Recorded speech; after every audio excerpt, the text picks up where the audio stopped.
YouTube? This is your boy John from the Jersey Shore, and I am back with you today to give you my review of the 2015 film, The Lazarus Effect.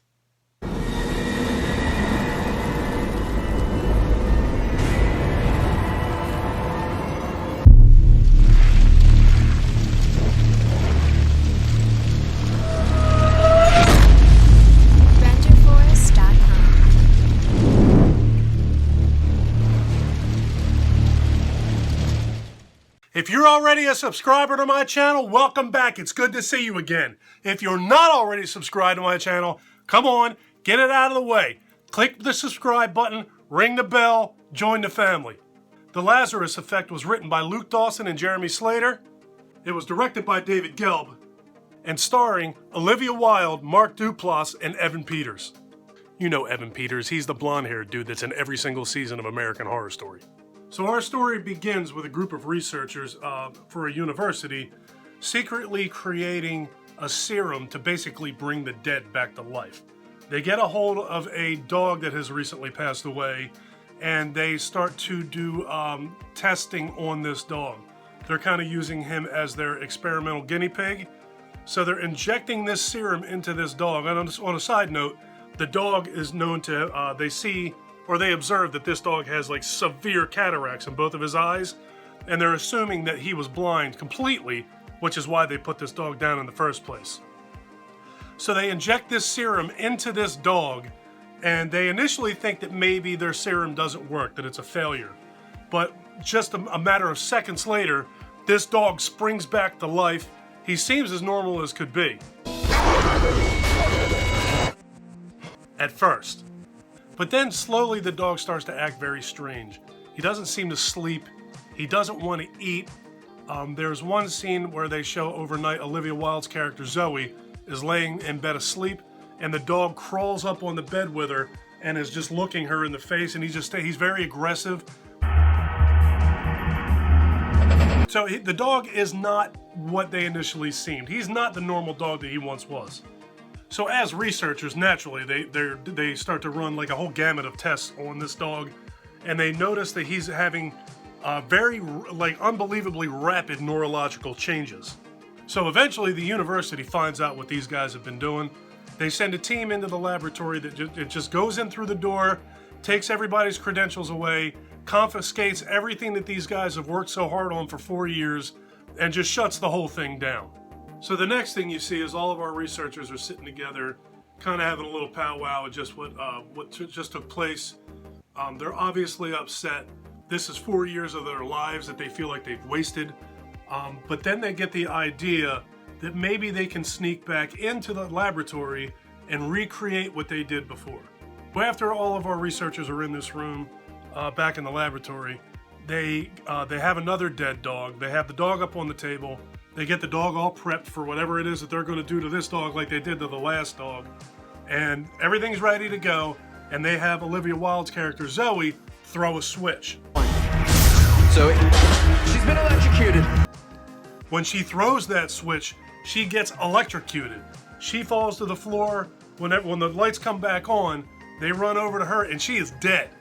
So now Mark Duplass's character is going crazy. His name's Frank. He's going nuts because not only does he have a dead woman on his hand, this is his girlfriend as well. So now they're trying to do whatever they can do to resuscitate Zoe, and they do not have success in doing so. Zoe's dead. You do know where this is going, right? Of course you do. So of course, Mark Duplass's character gets Zoe up on this table, and the other three researchers think that he's completely out of his mind, but ultimately decide that they're going to help him. So they inject Zoe through the temple with whatever this dangerous serum is. Talking about bringing someone back from the dead. And Zoe sits up on that table like Michael Myers did in the original Halloween. So before they injected her, there was a sheet laying over the top of her. They pull the sheet off, and she quickly looks to the side at Frank and says, "Did I just die?" It's pretty awesome. Zoe pretty much immediately recognizes that something ain't right. She finds herself reading everybody else's thoughts. She's at one point having a conversation with Frank, and while Frank is talking to her, she's trying to tell Frank that something's not right, and Frank seems to be having no part of it, And while he's talking, she out loud says back to him the thoughts that are in his mind before they come out of his mouth. So the next thing you see, she's sitting in another room and she can see through the wall that everybody in the other room is talking. There's 4 other people in another room talking. She can't hear them, but she can read their thoughts. She knows what you're thinking. She knows what you're thinking. She knows what you're thinking, and she knows what you're thinking. So what she tells Frank is that she was actually in hell. When she was dead, she thinks that she was in hell, and she expresses to Frank that not only was she in hell, that she was in hell for years. When Zoe was a little girl, she was in a fire in a building. There was a fire in her building, and she was standing on the other side of the door where there were 2 people inside of a room burning that could not get out of the door or could not get out of the room, and she saw them reaching under the door. She saw their hands and their fingers coming underneath of the door, and she couldn't help them.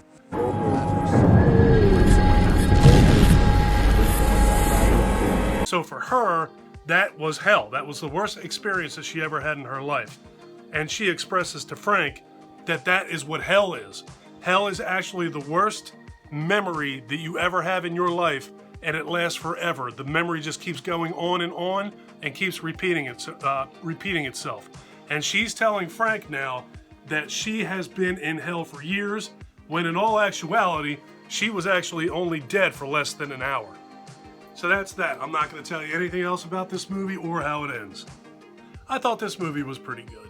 I mean, I've seen better movies, but I certainly have seen far worse movies. I would say this movie's kind of a middle-of-the-road horror movie. Visually, it's stunning. There's a few things in this movie that just look absolutely amazing. I think that the idea of this movie is very good as well. I thought it is very well acted and directed.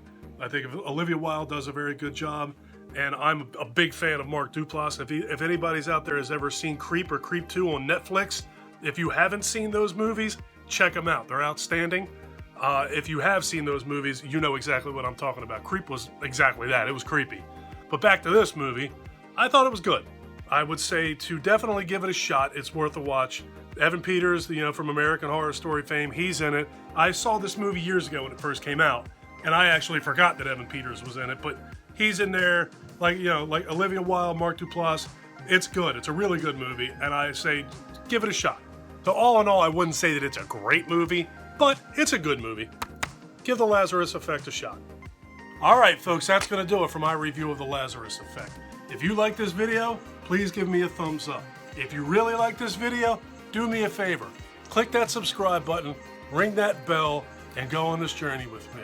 If you want to contact me through social media, all my contact information is listed in the comment section below.